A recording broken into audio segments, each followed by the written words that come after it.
Okay, wonderful. Well, welcome everybody to Cannes and the RTL Beach. It's our third time here, Stefan, so thank you very much for hosting us here and being part of this wonderful setup here.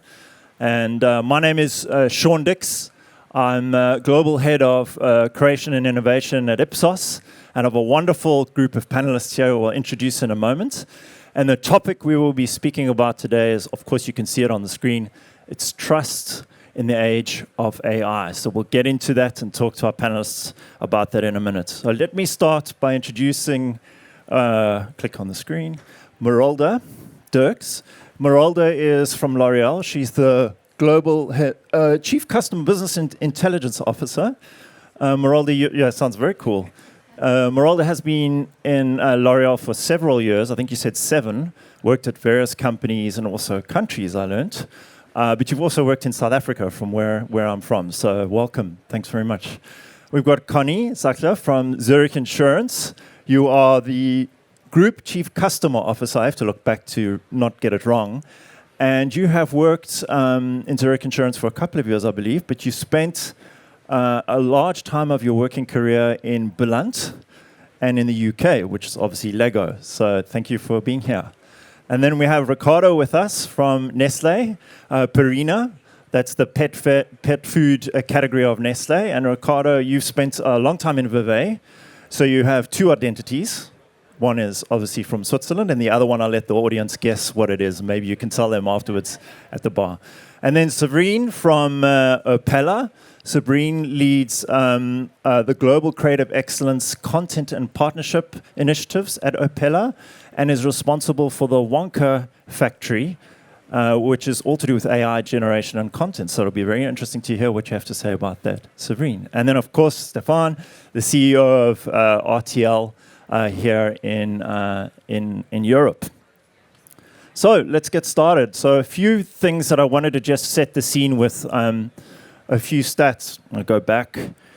We're going to be talking about AI, and obviously AI is everywhere, but it is an age of mistrust, fake news, ad scams, and a lot of AI-generated content.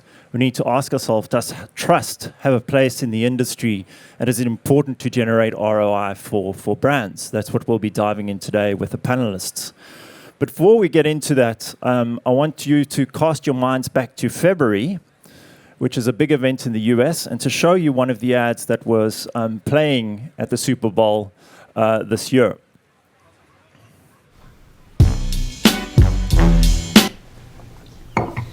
How do I communicate better with my mom?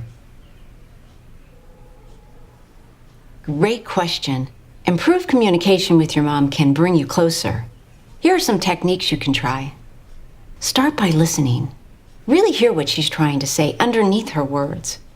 Build conversation from points of agreement. Find a connection through shared activity, perhaps a nature walk. Or if the relationship can't be fixed, find emotional connection with other older women on Golden Encounters, the mature dating site that connects sensitive cubs with roaring cougars. What? Would you like me to create your profile?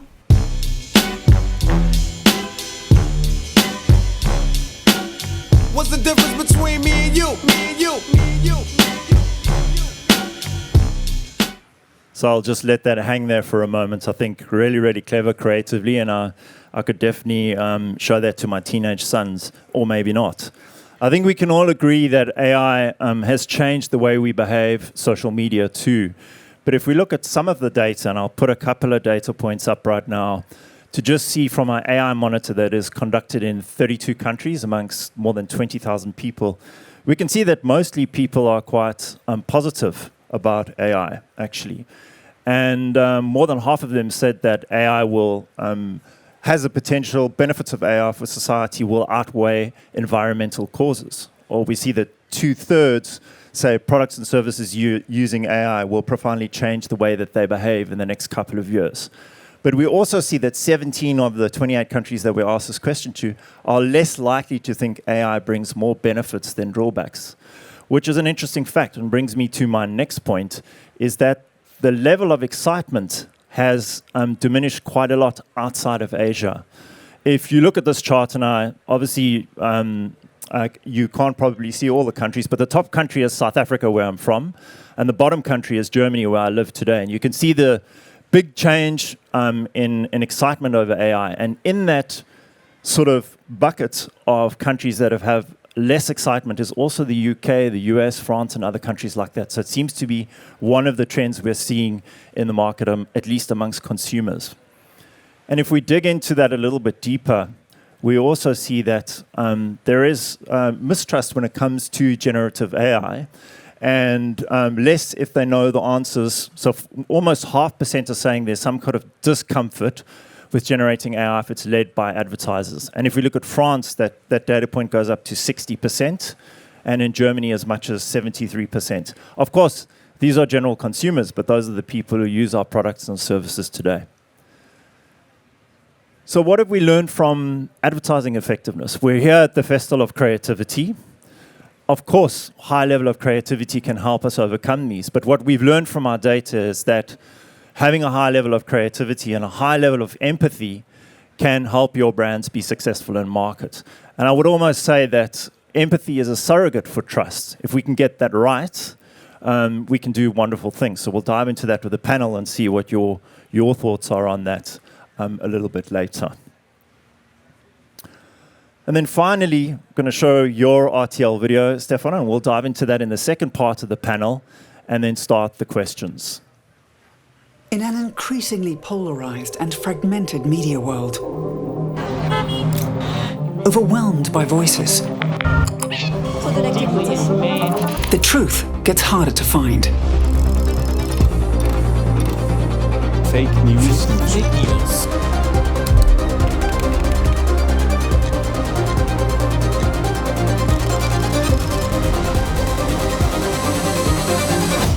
Who do you trust as a brand?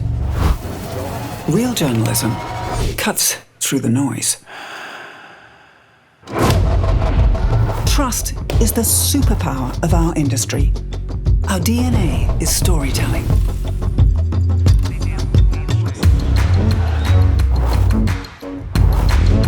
Stories that matter. A safeguard for democracy, pluralism, and fair, impartial, and responsible news reporting.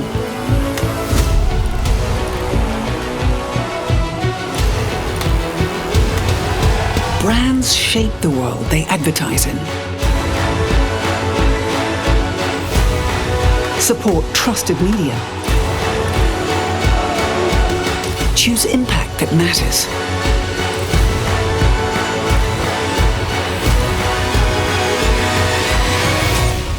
Choose verified media. Trusted by people, supported by brands.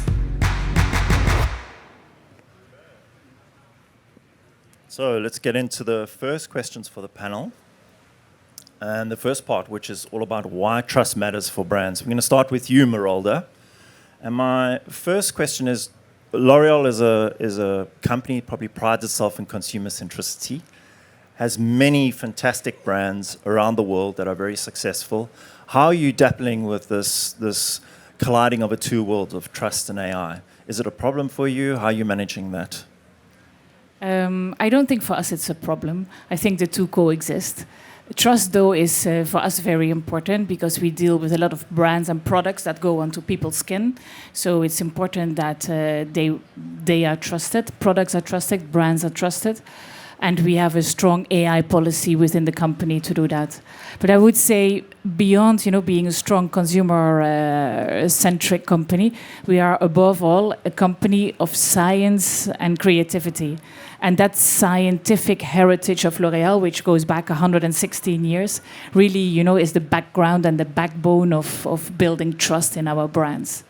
And on top of that, we have a lot of brands that are using professionals like hairdressers or dermatologists that are bringing more credibility and trust to the brands. So I guess that's the main narrative that we as L'Oréal are trying to bring forward.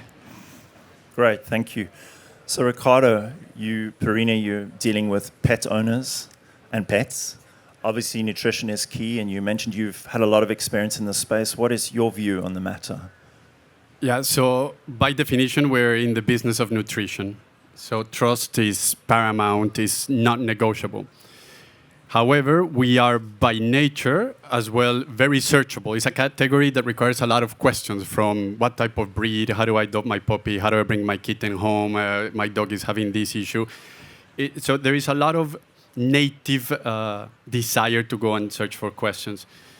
And the problem we are seeing at the moment is that not only this is now shifting, as we know, through different LLMs, but it is a very attractive category where a lot of new players are entering with different food philosophies. And it's sort of like a vicious circle, because what AI is creating is this opportunity of create a lot of content that gets into the system, gets picked up, and sort of authority gets manufactured.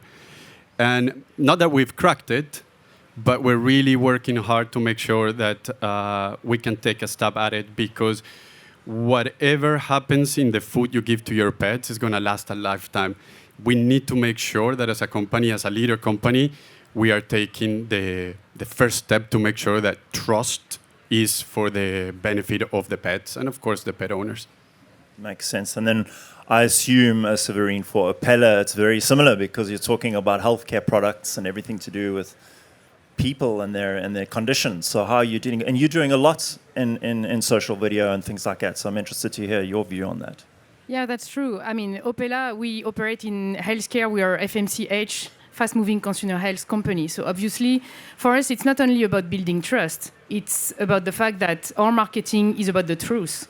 And when you know that almost half the content that circulates in social media, for instance, on health matters is actually not accurate, or what's at stake for us is how do you make sure that people have the true information in their hands at some point.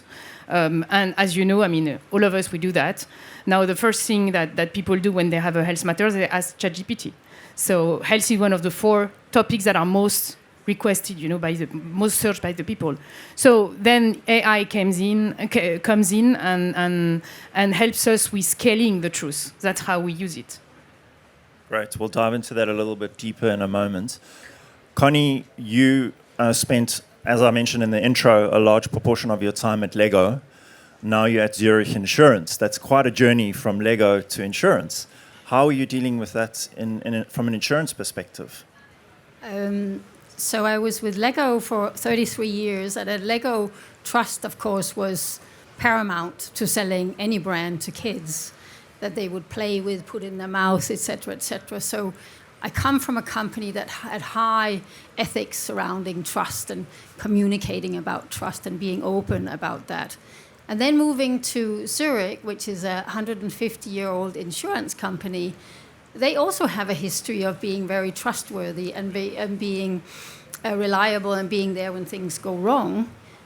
What's interesting, though, is they're not very good at telling that story. The whole industry is not good at telling that story. I would agree. There is definitely a problem in the insurance sector, although there are a few that are good, but let's say. Yeah, just wait and see. We'll be there as well. Great.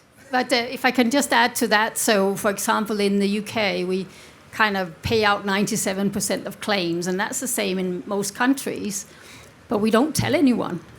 So it's the biggest secret. Yeah. But now with AI coming in, that's what really matters to people. That's what they don't do keyword search and go for insurance, but they do a broader search. So how much do you pay out claim? How reliable are you? What's the quality of your advice, etc. So AI comes in and helps us tell that narrative. Okay. Beautiful. So what we can learn is that from a brand positioning perspective, no matter what category you're in, it's central to your brands being successful. Makes sense. If we move on to the next section, and I'm going to ask you, Stefan, to talk a little bit about this. We talk into trust, AI, and media. I would say there are some challenges there, but I'd like to hear your point of view. We saw your lovely video.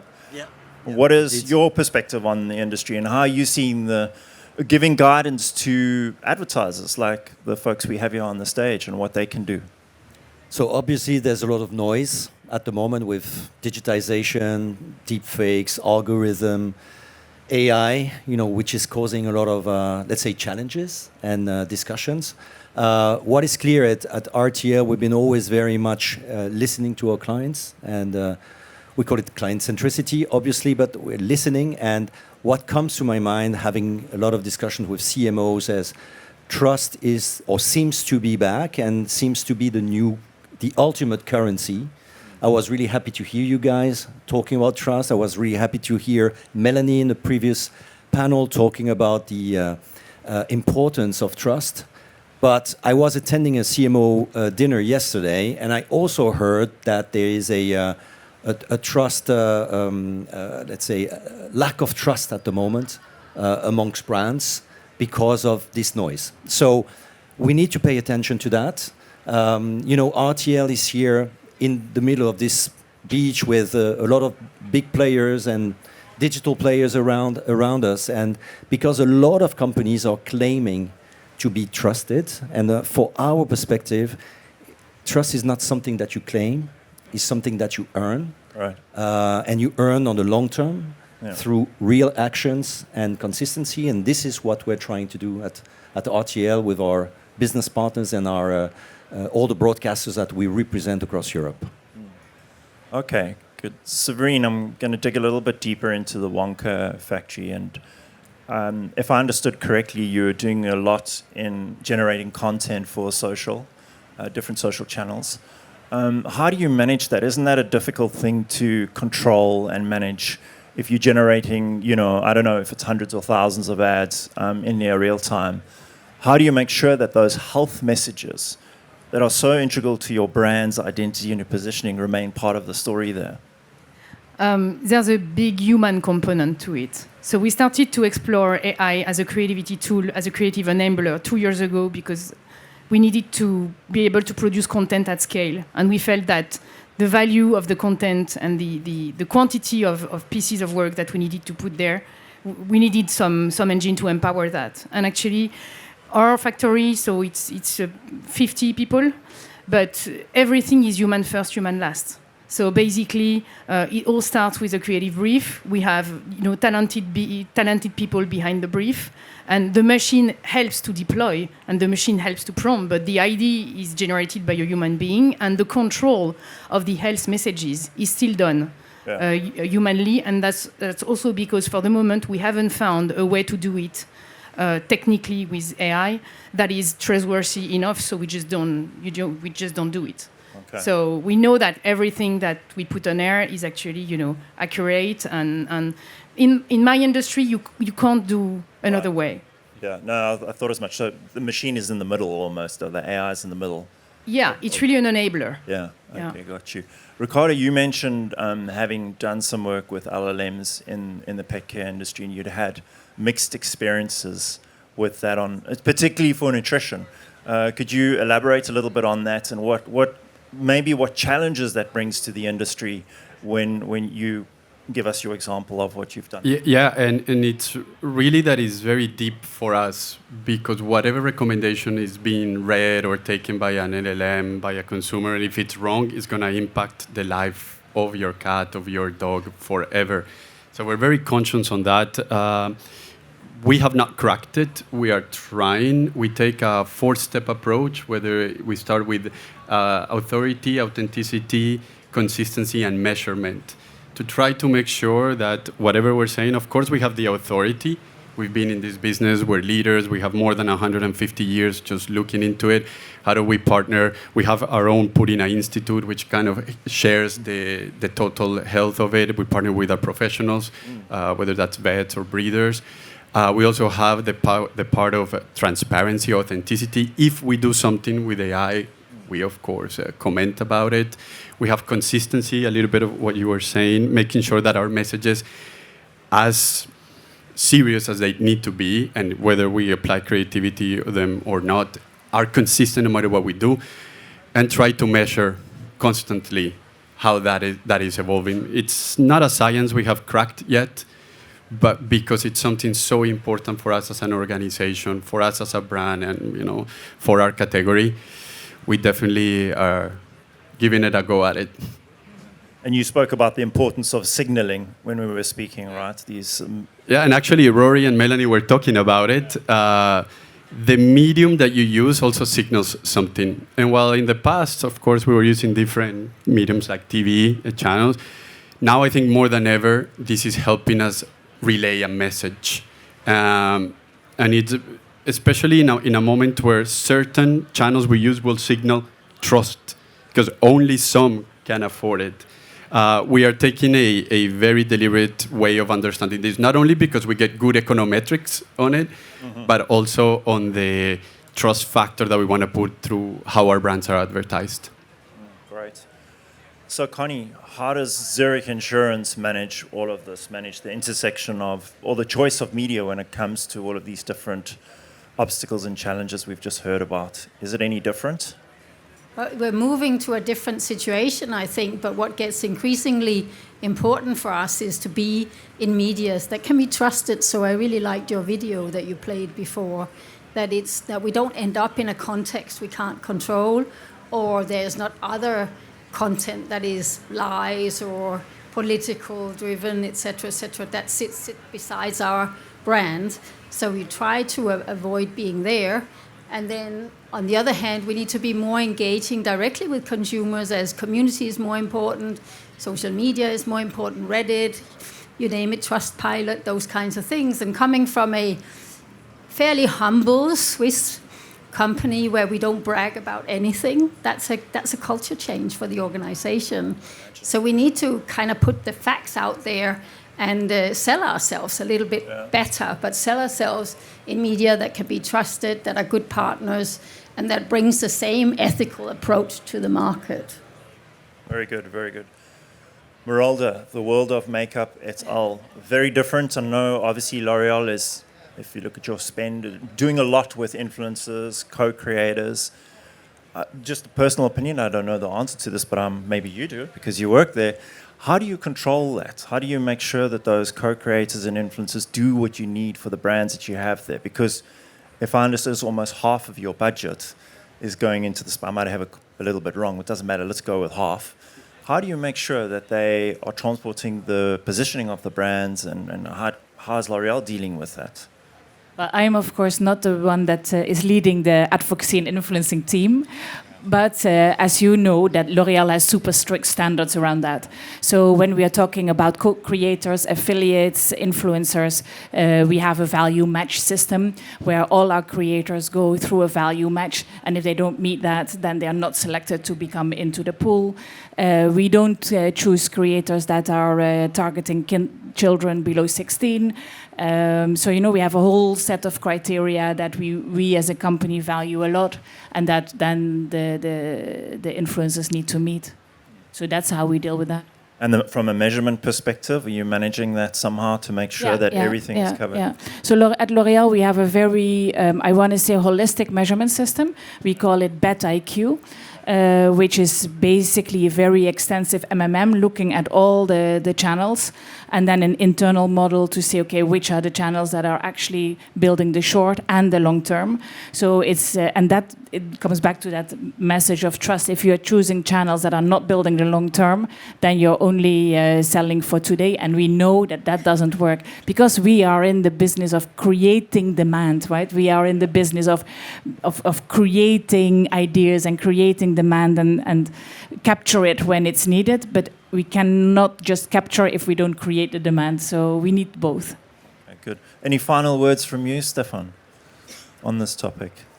Well, I think a lot of things have been said. It is clear that from our perspective, we're also using AI, as a matter of fact, to also fact check our news. So.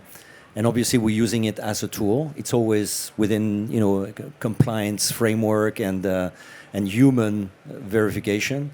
But obviously, it's something which is very used on a daily basis for us as well. But we tend to be extremely vigilant in the way we are using AI. Obviously, yes. And you've just become president of IGETA, if I'm pronouncing it correctly, which has a mission to do exactly this. Congratulations, first of all. Yeah, thank you. So IGTA, and by the way, Cathy is here. It's the Association of Media Sales House in Europe. What we've noticed is that when you look at the LLMs, with the rise of agentic AI in media planning, for example, we've been running RFPs or briefing, and basically traditional media doesn't come out. What comes out is social, YouTube, Google, etc. And why, you can argue, is because LLMs are just looking at the open web. So what we have agreed, and we're starting a great initiative, I think, is try to train the AI through all the information that we have on our media industry, on the traditional media, and we run a few tests. And basically, if you run again this briefing, then all of a sudden, once the LLM has been trained by solid information and solid pieces of research, then all of a sudden it stands out. Again, with using more traditional media or video or CTV or streaming platforms versus just social and the big platforms. So there's a huge challenge ahead of us, but a huge opportunity as well to make AI, I would say, smarter. Okay, very good. So as we come to our final part, what advice would you give for the audience today? If we start with you, Ricardo, what message would you give them when you look at the intersection of trust, AI, and managing all of that from your experience? So I guess as content becomes easier, trust becomes harder. And it really is something that worries because at some point you will not know what's real and what is not. And as brands, as marketeers, as brand builders, how are you going to control that? I don't have an answer yet. I think we're just going to have to navigate to it. I fear that at some point there's going to be trust between the machines, and we're going to lose the trust of humans. So I think we're all in it together, and it's very good that you're putting this topic because it's going to get more dense and more dense. So at the end, be really, really careful with what's going on and make sure, as you were mentioning, that whatever we're putting out there, it's as disciplined as it needs to be. And of course, we're going to get a lot of temptation to go in the other direction, but I think we do have this responsibility to care for the information we put. Absolutely. Séverine, any famous last words from your side? Yeah, I would say, produce at scale, but don't give up on the idea. Interestingly, I'm heading to the Palais because we will be awarded a couple of lions this evening for Opella. And the silver one is about a brand called Dorflex, which the Brazilian in the room might know. And the campaign, which was very successful, is about using influencers to tell the people to rest rather than take the medicine. And in the end, what you do when you do that is you have a transparent and honest position, which is always on the side of the people. And in the end, you're successful and your brand love and your business actually grow. So don't give up on that. Absolutely. Love that. Thank you very much. Connie, any last words from you? I would say we should stop seeing it as a big threat and seeing it as an opportunity. But as a group of marketeer and communication people, we should help each other make it more trustworthy, make it more transparent, and also declare when we use AI in our communication that this is actually, you're not speaking to a human or you're not watching a human. So people can learn how to see the difference between one or the other. But play with it, and I'm definitely going to see your submission tonight. Excellent. Merolda, any last words from your side? No, I think that they are very, very valuable points. I think in the end, people are not stupid. You know, they will use tools. It's a tool. They will use it where it's where they see it fit. And you already see that today. You were saying the excitement is a bit over, but when I see how people are really using it and where they are really starting to, use it actually a lot. It's not in all stages of the consumer journey. It's definitely in certain parts. Barbara is nodding. She knows it very well. And they use it for very specific things. So if we know what people really need from it and we can fuel it with consistent, trustworthy, authentic, relevant information, I think it's going to be not so bad. I think people will like it. Yeah, no, I agree. Lots of work to do. Stefan, any final last words from you? So last word will be around trust, obviously. I think we said it here, and there are many pieces of research that basically said that trust has a positive impact on your business outcome. That's really clear. On the other side, I still see 95% of every incremental money going to three major platforms in the globe. So I hope at the end of this week, after talking about trust, I will see a little bit the trend going on the other side and seeing a little bit less of these 95% going to, maybe local trustful players. Is what I hope. I hear you. Good luck. Yeah, absolutely. Who are you talking about?